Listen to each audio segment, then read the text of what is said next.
உங்களை நீதிமானாக்கி இருக்கிறாரு. அது ஒரு பெரிய சுபாவம். சொல்லுங்க, எனக்குள்ளே நீதி, உத்தமம், மறுபிறப்பின் மூலமாக எனக்குள்ளே இந்த சுபாவத்தை கர்த்தர் வைத்திருக்கிறார். கரங்களை தட்டி கர்த்தருடைய நாமத்தை மகிமைப்படுத்துவோம். நீதியின் சுபாவத்தை உள்ள வச்சிருக்கிறாரு.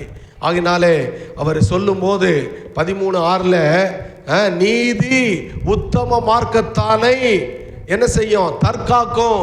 துன்மார்க்கரோ பாவியை என்ன செய்வான்? கவிழ்த்து போடுவான். துன்மார்க்கன் அவன் இன்னொருத்தனை கவிழ்த்து போடுவான், ஆனா உங்களை கவிழ்க்க முடியாது.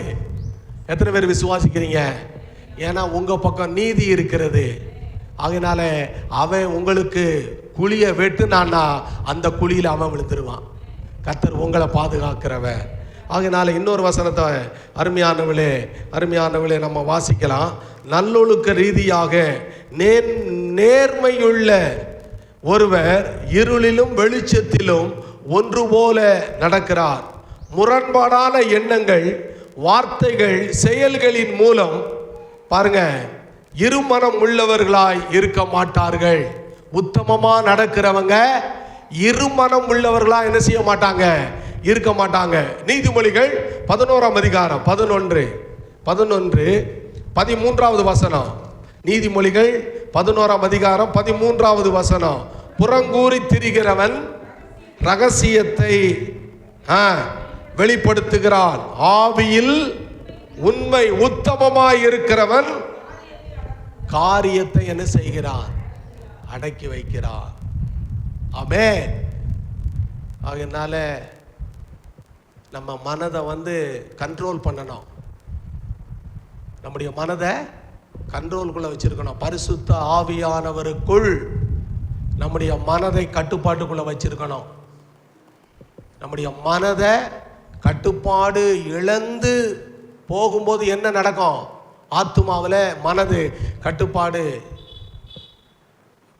போகும்போது, இப்போ ஒரு வண்டி ரோட்டில் போய்கிட்டு இருக்கு, கட்டுப்பாடை இழந்தா என்ன ஆகும்? விபத்துக்குள்ளாகிறது. கட்டுப்பாடை இழந்தா. அதுபோல தான் உங்கள் மனதை உங்கள் கட்டுப்பாட்டுக்குள்ளே தேவனுக்குள்ளே காத்து கொள்ள வேண்டும். கட்டுப்பாடுக்குள்ளே நீங்கள் வைக்கிறவர்கள் எப்படிப்பட்டவர்களோ மறுரூபமாக்கி கொண்டவர்கள், மனதை புதிதாக்கி கொண்டவர்களுடைய மனது அவங்க கட்டுப்பாட்டுக்குள்ளே இருக்கும். புதிதாக்கலைன்னா உங்கள் மனது கட்டுப்பாடை மீறி உங்களுக்கு மீறி என்ன வரும்? கோபம் வரும், எரிச்சல் வரும், மூர்க்கம் வரும்.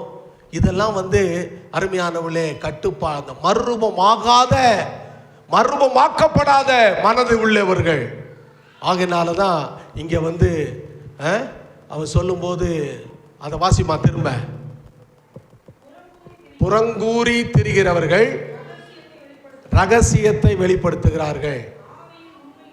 ஆவியில் உண்மை உள்ளவர்களோ சொல்லுங்க காரியத்தை என்ன செய்றாங்க?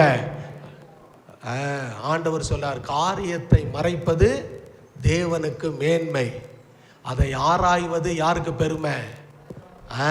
தேவனுடைய பிள்ளைகளுக்கு பெருமை. அல்லேலூயா. ஆகையினால தான் விசுவாசமே அதனுடைய கோட்பாடை என்னன்னா, நம்பப்படுகிறவைகளின் உறுதியும் காணப்படாதவைகளின் நிச்சயமா இருக்கிறது. ஏன் அது மறைத்து வைத்திருக்கிறார்? ஆவிக்குரிய உலகத்தில் உனக்கு சுகத்தை மறைத்து வைத்திருக்கிறார். அல்லேலூயா. தழும்புகளுக்குள்ள அது வைத்திருக்கிறார் ஆண்டவன். ஆகினால உங்க மனதை கண்ட்ரோலுக்குள்ள கொண்டு வந்து தேவனுடைய அந்த மனது உத்தமத்தை நீங்கள் காத்துக்கொள்ள வேண்டும். ஆமென். உத்தமத்தை காத்துக்கொள்ள வேண்டும். ஆகையினாலே வாசிப்போம். மத்தேயு சுவிசேஷம் 23ஆம் அதிகாரம்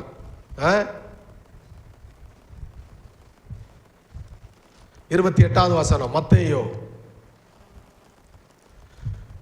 23:28.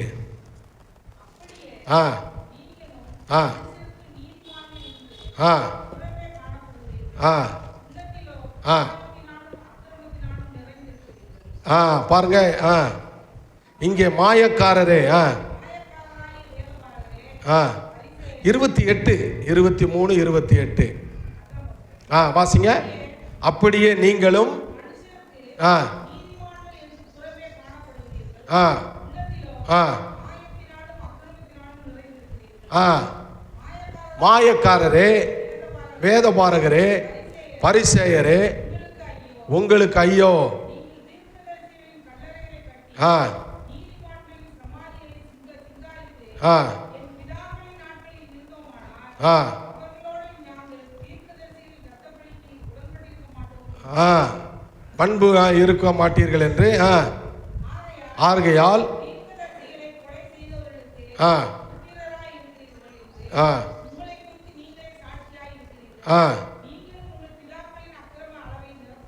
ஆ ஆ ஆ யாரை பார்த்து சொல்றாரு? வேத பாரகர்களையும் பரிசேயர்களையும் பார்த்து அவர் சொல்லும் போது இதோ 24:34 வாசிங்க.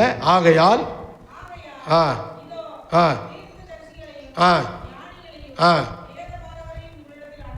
ஆ ஆ ஆ ஆ ஆ ஆ ஆ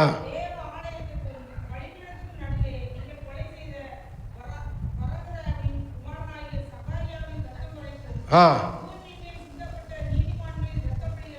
ஆ ஆ இப்படி செய்வீர்கள். ஆனா இவர்கள் அந்த வேதபாரகர்களும் பரிசேயர்களும் மாயமாலத்தை குறித்து ஆண்டவர் இவ்விதமாக வியாக்கியானப்படுத்துறாரு. அல்லேலூயா. ஆனா சுபாவத்தில் கர்த்தர் நம்மளை நீதிமான்களாக மாற்றி இருக்கிறார். ஆமென். எத்தனை பேர் விசுவாசிக்கிறீங்க? ஆமென்.